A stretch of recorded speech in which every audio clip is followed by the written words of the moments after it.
एसआयटीनं पुन्हा एकदा अशोक खरातचा ताबा घेतलेला आहे आणि नाशिकच्या जिल्हा मध्यवर्ती कारागृहातून अशोक खरातचा ताबा घेण्यात आलेला आहे। तर पहिल्या गुन्ह्यामध्ये आज न्यायालयानं न्यायालयीन कोठडी सुनावली होती आणि त्यानंतर खरातचा ताबा घेण्यात आलेला आहे। तर एसआयटी पुन्हा आता अशोक खरातचा ताबा घेणार आहे।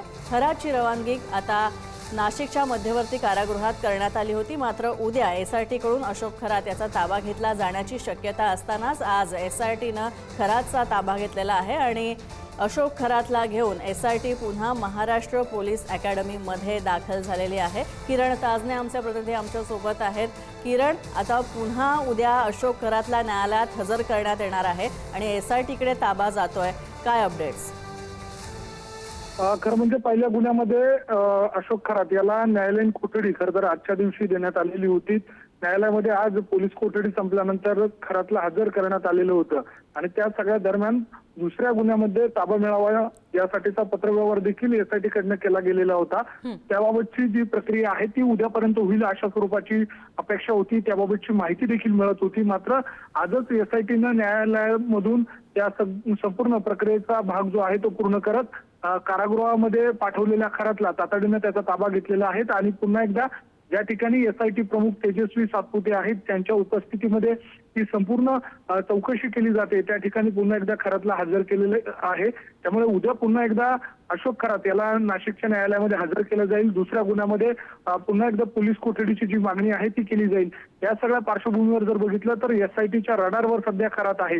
वेगवेगळे खुलासे त्याच्याकडनं होत आहेत आणि प्रामुख्याने मालमत्तेच्या अनुषंगाने जी चौकशी केली जाते, लैंगिक शोषणाच्या अनुषंगाने जी चौकशी केली जाते, त्या चौकशीच्या अनुषंगाने ही पोलीस कोठडी अतिशय महत्वाची आहे आणि त्याचाच भाग म्हणून पुन्हा एकदा दुसऱ्या गुन्ह्यामध्ये खरातचा जो ताबा आहे तो एसआयटीने घेतल्याचं आपल्याला पाहायला मिळतंय।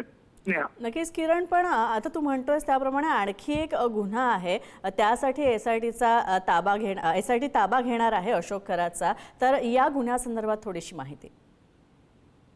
खरं म्हणजे अशोक खरात याच्यावर नाशिकमध्ये 10 आणि शिर्डी येथे 1 अशा स्वरूपाचे 11 गुन्हे आहेत। त्या 11 गुन्ह्यांमध्ये 3 आर्थिक फसवणुकीचे आहेत आणि 8 लैंगिक शोषणाचे आहेत।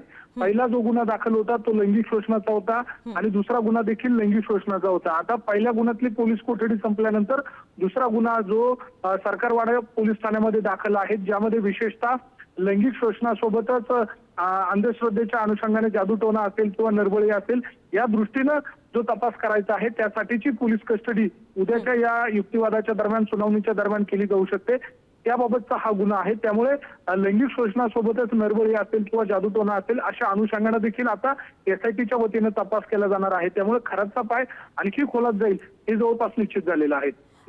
किरण, खरं तर काल रात्री हर्षवर्धन म्हणजे ह्याचा खरातचा मुलगा याला ताब्यात घेण्यात आलं होतं चौकशीची आणि बाप लेकाची चौकशी झाली। तर उद्या सुद्धा अशाच प्रकारची चौकशी होण्याची शक्यता आहे का?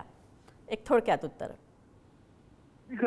यामध्ये प्रामुख्याने अशोक खरातशी निगडीत जी व्यक्ती आहे त्यांची सगळ्यांची चौकशी एसआयटीच्या माध्यमातून केली जाते। मग सुरुवातीला स्त्रिया असेल, त्यानंतरच त्या सगळ्या काळामध्ये औषधे देणारे डॉक्टर असतील किंवा त्याच्याशी निगडीत असलेले ज्या व्यक्ती आहेत त्या सगळ्यांची चौकशी केली जाते। विशेषतः मालमत्तेच्या अनुषंगाने असलेल्या कुटुंबातील व्यक्ती देखील त्या निमित्ताने चौकशीच्या फेऱ्यात अडकताना दिसत आहे आणि त्याचाच एक भाग म्हणून हर्षवर्धन खरात याला देखील ताब्यात घेण्यात आलेलं होतं। अगदी धन्यवाद किरण या सगळ्या अपडेट्स बद्दल।